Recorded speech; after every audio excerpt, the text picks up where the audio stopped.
네, 오늘 말씀, 신명기 3장 1절에서 11절인데, 그 장면이 또 나옵니다. 이제, 모세가 이제 지금 상황을 다시 한번 상기시키면, 지금 상황이 어떤 상황이냐면, 모세가 이스라엘 2세대들한테 이제 고별 설교를 하고 있어요. 그래서 신명기 전체는 하나의 거대한 설교입니다. 설교를 하고 있는데 이제 근데 이제 지금 1장부터 4장까지는 과거에 대한 회상이에요. 과거에 우리가 이렇게 해서 여호와 하나님을 믿었고 이렇게 해서 이렇게 해서 우리가 지금 여기까지 왔다 이런 거를 지금 이제 우리가 알려주고 있는데 신명기 우리가 1장 신명기에서 이제 이스라엘 백성들이 어쩌다가 1세대들이 어쩌다가 하나님과 언약을 맺고 너희들이 가나안으로 가라 두려워하지 마라 나가서 싸워라 할 수 있다 이렇게 해가지고 갔는데 이스라엘 백성들이 결정적인 순간에 고질병이 발동이 되죠. 그게 뭐냐면 불순종입니다. 불순종. 네. 엄청난 불순종을 이스라엘 백성들이 저지르고 말하는데 그게 뭐냐면 가나안 정복을 하지 않고 다시 애굽으로 돌아가자. 그렇게 해서 하나님께서 이스라엘 1세대를 버리시고 유기되고 버리셨다는 말은 하나님께서 이들을 통하여 이제 가나안 정복을 하지 않으시겠다는 거죠. 이들을 가나안 정복을 하지 않으시고 광야로 내려보내시죠. 광야로 내려보내셔서 세일산 근처에서 그러니까 시내산에 광야가 있어요. 이 지도가 없는데 거기서 뺑글뺑글 그 광야 지역을 계속 돌게 하십니다. 40년간을 돌게 하세요. 한 40년간 돌게 하셔서 1세대가 다 죽을 때까지 1세대가 다 죽고 이스라엘 백성들이 불순종할 때 20세 이하였던 사람들과 또 그 광야에서 40년 동안 살면서 태어난 사람들이 있을 거 아니에요. 그 태어난 사람들과 1세대 중에서는 누구죠? 여호수아와 갈렙을 제외하고는 다 죽습니다. 네, 다 죽고 그래서 한 38년 동안 돌았어요. 정확히 얘기하자면 광야를 38년 돌았어요. 38년 돌고 나서 다시 북쪽으로 이제 진군을 하는 거예요. 지금 상황이. 다시 왜냐면 이제 그 시내산 광야에서 이제 세일산 근처에서 뺑글뺑글 돈 다음에 38년째 되는 때에 이제 가는 거예요. 가가지고 이제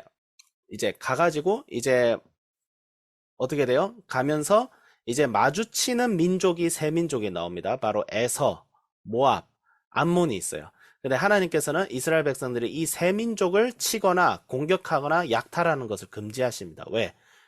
이 세 민족은 여호와 하나님의 백성들이 아니었어요. 하나님을 섬기는 민족이 아니었어요. 암몬과 모압 족속은 그모스 신을 섬겼고 에돔도 분명히 여호와 하나님을 섬기는 민족은 아니었어요. 비록 이스라엘의 형제긴 했지만 이스라엘과 같은 아브라함의 핏줄에서 나오긴 했지만 그들이 여호와 하나님의 백성은 아니었지만 하나님께서 말씀하시되 그들의 지경을 침범하지 말고 그들의 영토를 지날 때 그들의 양식과 그들의 물을 너희들이 뺏지 말고 돈을 주고 사 먹어라. 그렇게 함으로써 이스라엘 백성들에게 뭘 부여했어요? 책임을 부여했어요. 그들을 존중해야 될 책임을 부여했고 그 다음에 이제 그런데 그렇지 않은 애들이 있었죠. 그렇지 않은 애들. 바로 아모리 왕 시온과 오늘 본문에서 확인할 수 있는 누구예요? 바산 왕 옥이라는 애들이에요. 얘들은 요단강 어느 쪽이 동쪽이지? 왼쪽이 서쪽이죠. 네, 죄송합니다. 자, 요단강 동편에 자리 잡고 있던 나라 백성들이었어요. 예. 그래서 아모리 왕 시온을 하나님께서 이스라엘 손에 붙이겠다고 하십니다. 붙이겠다고 하시고 근데 중요한 건 뭐냐면 가나안 정주민족들은 하나님께서 진멸하라고 하셨어요. 얘들은 심판의 대상이었지만 요단강 동편 애들은 원래 심판의 대상이 아니었어요. 그렇기 때문에 이스라엘 백성들이 먼저 평화의 사절단을 보냅니다. 보내가지고 우린 당신하고 싸울 생각 없습니다. 우린 그냥 지나가는 길이고 그래서 똑같이 했는데 아모리 왕 시온은 이스라엘을 어떻게 하죠? 이스라엘의 길을 막고 더 나아가 이스라엘을 공격하려 합니다. 네. 그러니까 이스라엘을 공격하려 했기 때문에 하나님께서 이스라엘을 통하여 그들을 진멸시키고 지금 바산 왕 옥도 이렇게 그렇게 맞서다가 진멸이 됐습니다. 진멸이 됐는데 여기서 제일 중요한 이제 이 말씀을 읽으면서 우리가 가장 좀 시험에 들릴 수 있는 거를 좀 얘기를 하자면 우리 알죠? 이게 시험 어떤 구절이 시험에 들릴지 우리 읽어보면서 이미 잘 알았을 거예요. 전에 2장 34절에 뭐라고 돼 있죠? 그때 우리가 그의 모든 성읍을 점령하고 그의 각 성읍을 그 남녀와 유아와 함께 하나도 남기지 아니하고 진멸하였고 라고 돼 있고 그 다음에 그 이후의 구절에도 뭐라고 돼 있어요? 어, 우리 여호와 하나님께서 바산 왕 옥과 그의 모든 백성을 우리 손에 넘기심에 우리가 그들을 쳐서 한 사람도 남기지 아니하였느니라. 이것이 신명기 3장 3절에 기록이 돼 있어요. 이게 지금 현대 윤리적 관점에서 보면 전쟁 범죄잖아요, 사실. 이거 저는 처음 말씀 읽었을 때 이 구절 읽고 깜짝 놀랐어요. 일단 민수기에서도 그런 장면이 나와서 깜짝 놀랐고 모세가 명명합니다. 너희들이 왜 살려두느냐, 다 죽여라. 그래서 어떤 사람들이 이 말씀 읽고 시험 들려요. 어떻게 사랑의 하나님이 아니 이런 잔인한 제노사이드, 이건 제노사이드라고 하거든요. 예, 집단 학살이에요, 집단 학살. 예. 지금 이런 일이 벌어지면 큰일 나는데 일단 결론적으로 얘기하자면 이건 절대로 십자군 전쟁을 옹호하거나 종교의 이름으로 전쟁을 일으키거나 폭력을 행하거나 집단 학살을 하거나 절대 그것을 옹호하는 얘기가 절대 아닙니다. 영적인 의미를 먼저 찾아야 돼요. 이해가 안 되는 부분이 있지만 일단 이 말씀 본문이 의미하는 바는 헤렘, 이거를 이제 이스라엘, 이게 히브리어로 헤렘이라고 합니다. 진멸시키다. 철저하게 진멸시키다. 헤렘이라고 하는데, 결론적으로 이것을 행한 근본적인 이유는 이스라엘 백성, 이스라엘 그 여호와 하나님의 그 공동체의 거룩함을 위해서 진멸이었어요. 그러니까 이들이 이스라엘과 함께하면, 그러니까 이스라엘이 자기가 이제 다스릴 그 가나안 복지, 즉 하나님의 나라죠. 이스라엘은 그 당시 교회라고 보면 됩니다. 하나님의 나라의 지경 안에 하나님을 섬기지 않고 하나님을 대적하는 자들이 있으면 이스라엘 백성의 그 거룩함이 타락해가지고 여호와 하나님을 섬기지 않고 우상을 섬긴다는 것이죠. 그래서 하나님께서 항상 이스라엘 백성들의 경고하신 말씀이 그들과 같이 통혼을 한다든지 그들의 풍습을 따라한다든지 절대 그렇게 하지 마라. 얘들은 그냥 진멸시켜라. 너희들이 사는 그 땅에서 개들이 있게 하지 말라는 거예요. 그러면 이 가나안 토착민들이 외부 민족들과 무슨 차이가 있지? 일단 가나안 토착민들은 하나님께서 심판을 하겠다고 특별히 지정한 대상들이었어요. 그러니까 여호와 하나님을 믿지 않고 우상을 섬기는 애들은 가나안 애들만 있지 않았어요. 저기 시돈과 두로, 북쪽에는 시돈과 두로가 있었고 남쪽엔 누가 있어요? 애굽이 있어요. 애굽. 애굽이 있고 암몬과 모압과 에돔과 다 그냥 이방신을 섬기는 여호와 하나님을 섬기는 민족이 그때 한 명도 없었어요. 이스라엘을 제외하고 한 명도 없었던 그 시기였는데 왜 가나안 토착 민족들만 하나님께서 진멸하라고 했느냐? 일단 하나님께서 어쨌든 가나안 토착 민족을 심판하기로 하셨고 또 가나안 토착민들이 차지하고 있던 그 가나안 복지를 하나님께서 이스라엘 백성들에게 주기로 하신 거예요. 예. 그렇기 때문에 심판의 대상이었어요. 그렇기 때문에 절대 종교의 이름으로 누굴 죽이고 학살하는 것은 절대 적용될 수 없어요. 이건 굉장히 특별한 경우입니다. 가나안 민족들이 하나님이 묵시록적으로 행한 심판이에요. 심판이고 다만 그 과정에서 어떻게 남녀노소를 그렇게 다 죽이고 그거는 몰라요. 왜 하나님께서 그런 방법을 통해서 헤렘을 그런 진멸을 수행하셨는지 그거는 솔직히 우리가 만족할 만한 일단 설명은 좀 어렵죠.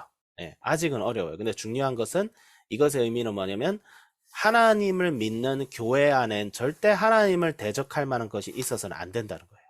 예, 그러니까 뭐 할 때요? 그리고 우리가 이 세상을 살아갈 때에 우리의 신앙과 우리의 복음을 방해하는 것에 있어서는 맞서 싸워야 됩니다. 예, 맞서 싸워야 돼요.